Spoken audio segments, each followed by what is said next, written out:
And then some friends, they say, hey, why you just let Sammo just walk on the street, fighting? Why you don't let him to learn something? At 72, martial arts legend Sammo Hung opens up about his unforgettable bond with Bruce Lee, the man who changed martial arts forever. Fans know Sammo for his creativity and lightning-fast moves, but this time he's getting real about the friendship and lessons he shared with the legendary Bruce Lee. Before diving into those stories, let's rewind to where it all began. Born on January 7th, 1952 in Hong Kong, Sammo grew up surrounded by film magic. His father, Chin Ching Gun, was a Shanghai actor, and his mother worked behind the scenes as a wardrobe artist. With both parents busy, young Sammo was raised by his grandparents, who were movie legends themselves. His grandmother, Chin Siang, appeared in over 80 films, while his grandfather, Hong Chung-ho, directed classics back in the 1930s and 40s. It's no wonder Sammo was drawn to the camera early on. At just 9 years old, he joined the famous China Drama Academy, a top-tier Peking opera school, where Master Yu Jim Yuen pushed him to the limit in martial arts, acrobatics, and acting. He trained alongside future stars like Jackie Chan and Yuen Biao, calling themselves the Seven Little Fortunes. After graduating, Sammo jumped straight into film, making his debut in Education of Love, 1961, and later teaming up with Jackie Chan in Big and Little Wong Tin Bar. His journey had only just begun. By 1962, Sammo Hung was already making moves. At just 14, he started working at the famous Shaw Brothers studio, assisting action director Han Yingjia on films like Come Drink With Me. That early exposure gave him a taste of the action world, and he wanted more. Then came 1973, the game changer. Sammo appeared as a sparring partner in Bruce Lee's Enter the Dragon, and that short scene put him right on the global map.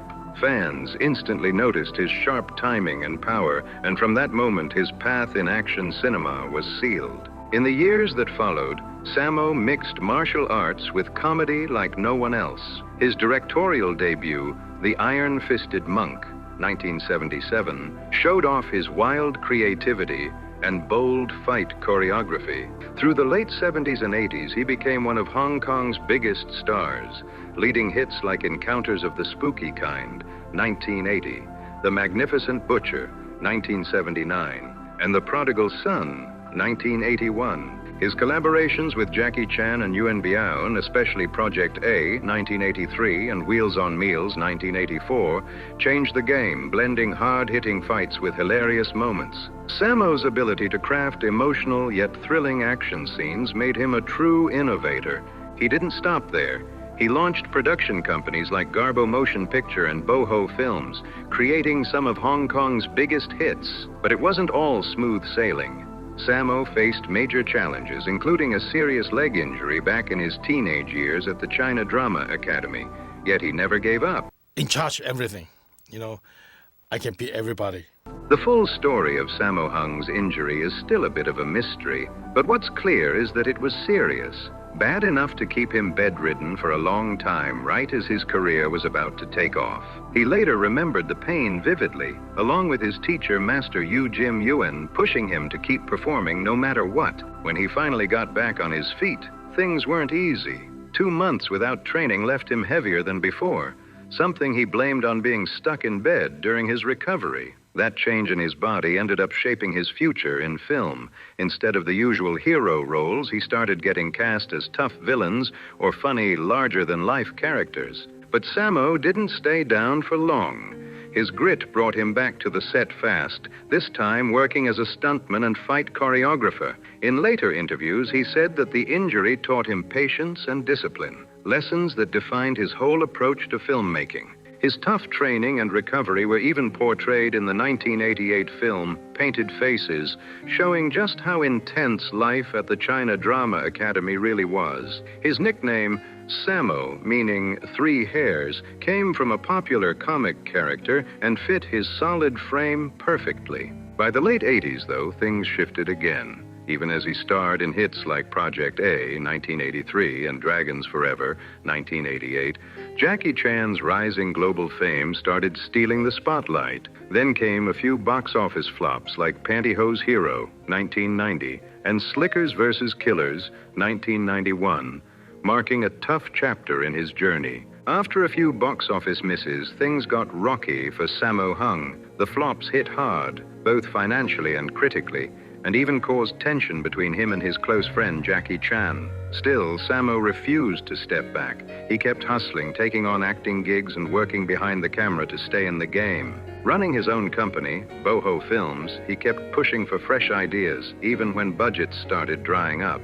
The turning point came after Into the Fire, 1991, when Golden Harvest, the studio that had launched his career, pulled its support. That financial blow forced Sammo to rethink his path in a film industry that was changing fast in the early 90s. He shifted gears, moving from acting to more behind-the-scenes work, choreographing fights, mentoring new talent, and directing films that matched the latest martial arts trends. But it wasn't easy. A new wave of directors was taking over, and Sammo had to fight to prove that the old-school masters still had it. Then out of nowhere, he made a huge comeback. His role in the American TV show Martial Law, 1998 to 2000, introduced him to Western audiences, making him a household name once again. Even though he later left the show due to creative issues, the exposure reignited his career. Years later, his work as an action choreographer in Ip Man, 2008,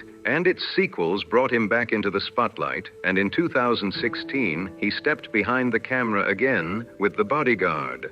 Sammo Hung had proven, once more, that true legends never fade. Even after decades in the spotlight, Sammo Hung proved he still had it. He lit up the screen in Call of Heroes, 2016, and God of War, 2017, showing off that same power, timing, and charisma that made him a martial arts icon. His legacy didn't go unnoticed. In 2010, he received a Lifetime Achievement Award at the New York Asian Film Festival, a fitting honor for someone who changed the face of action cinema forever. But Sammo's influence stretches far beyond his own films. He's trained hundreds of young actors and stunt performers who've gone on to shape the next generation of martial arts movies.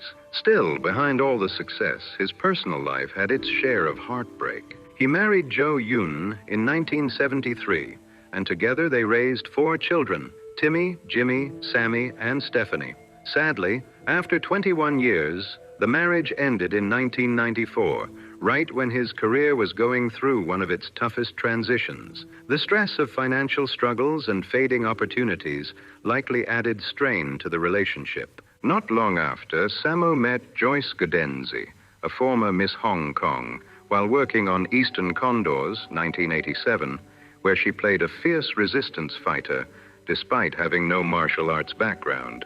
Their professional chemistry soon turned into something real, and the two married in 1995. Joyce's move from modeling to acting, often under Sammo's direction, brought her fame fast, which added pressure to their relationship. Still, through all the ups and downs, the couple stayed strong. For Sammo Hung, balancing fame, film, and family has always been a fight, but it's one he never backed down from. So, I'm scared. The master has to beat him, you know.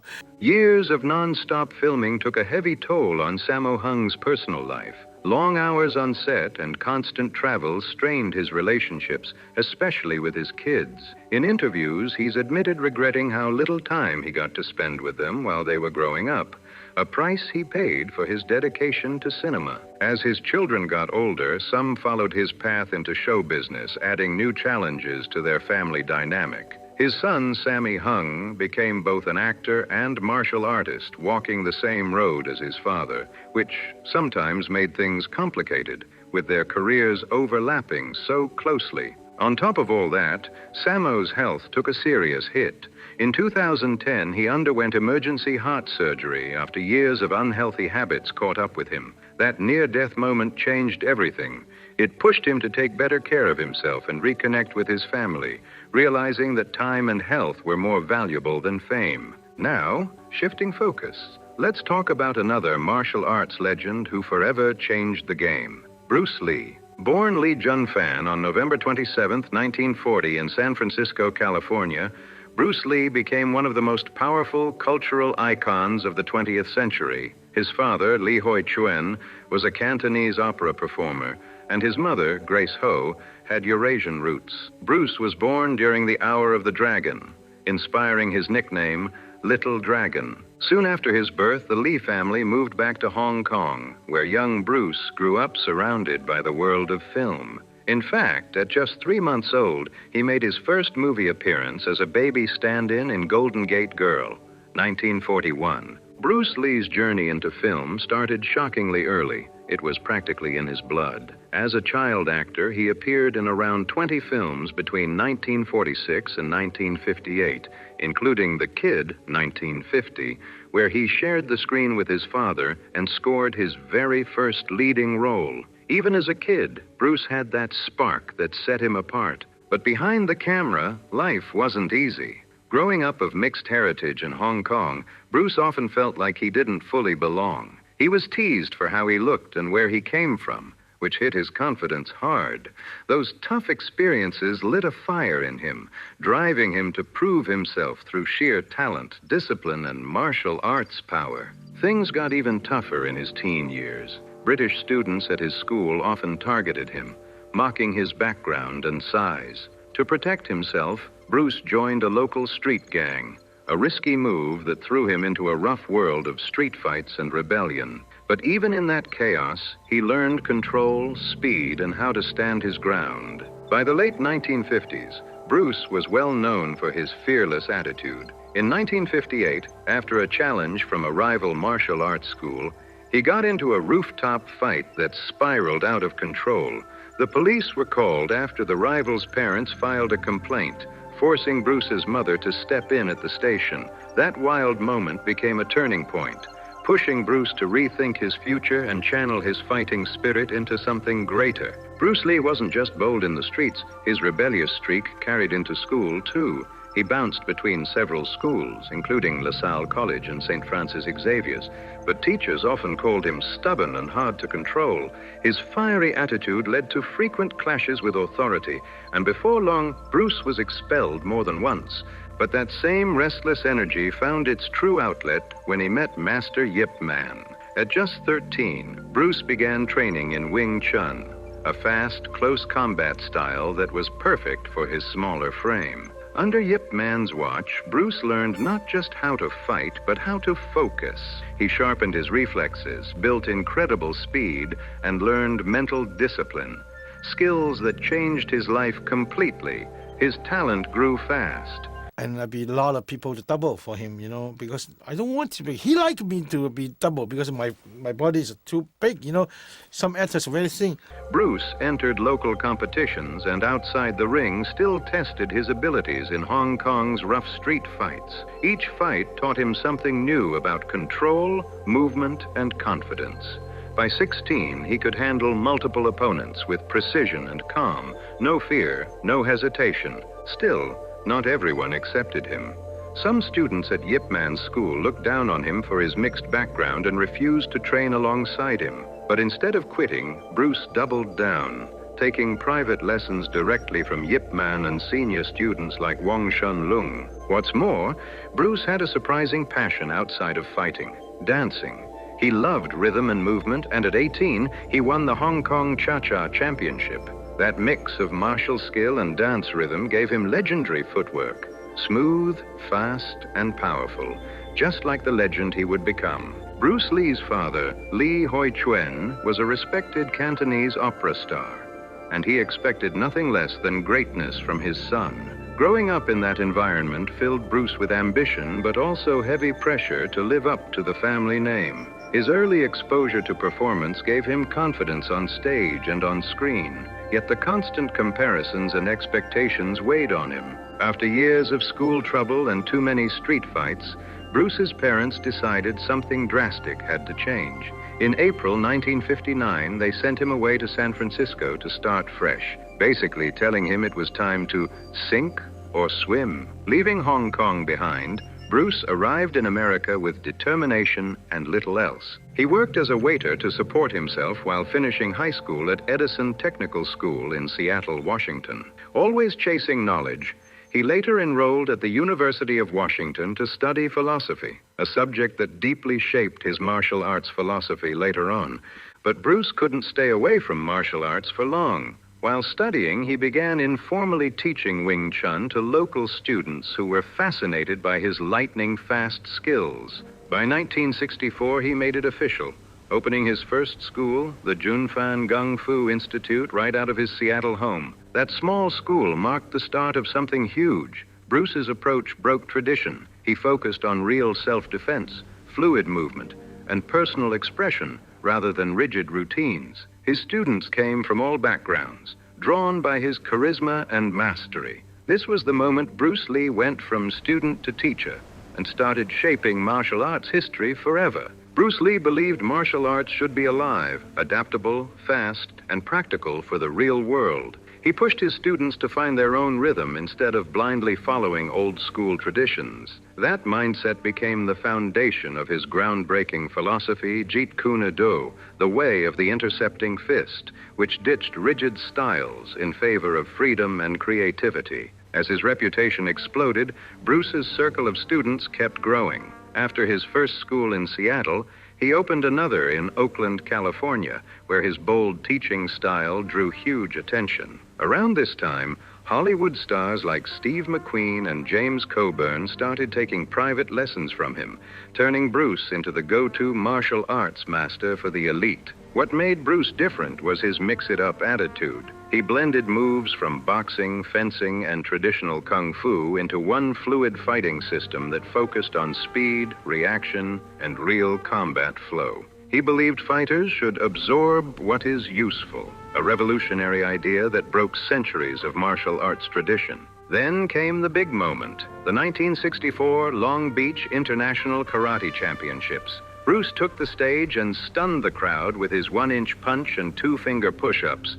showing impossible power and control. The crowd went wild, and overnight he became a martial arts legend. But fame came with drama. His choice to teach students from all races sparked tension within the traditional Chinese martial arts community. That friction led to the now famous challenge fight with Wong Jack Man, a direct student of Yip Man, a showdown that would change Bruce Lee's path forever. The famous fight between Bruce Lee and Wong Jack Man was meant to settle one heated question. Did Bruce have the right to teach anyone, no matter their background? Stories about the fight differ wildly. Some say it lasted 20 minutes, others swear it ended in just 3. But one thing's clear, Bruce won. That victory convinced him even more that martial arts had to evolve, not stay trapped in outdated rules. By January 1970, as his fame began to skyrocket, Bruce decided to shut down his Chinatown school. Surprisingly, it wasn't because of his busy film career.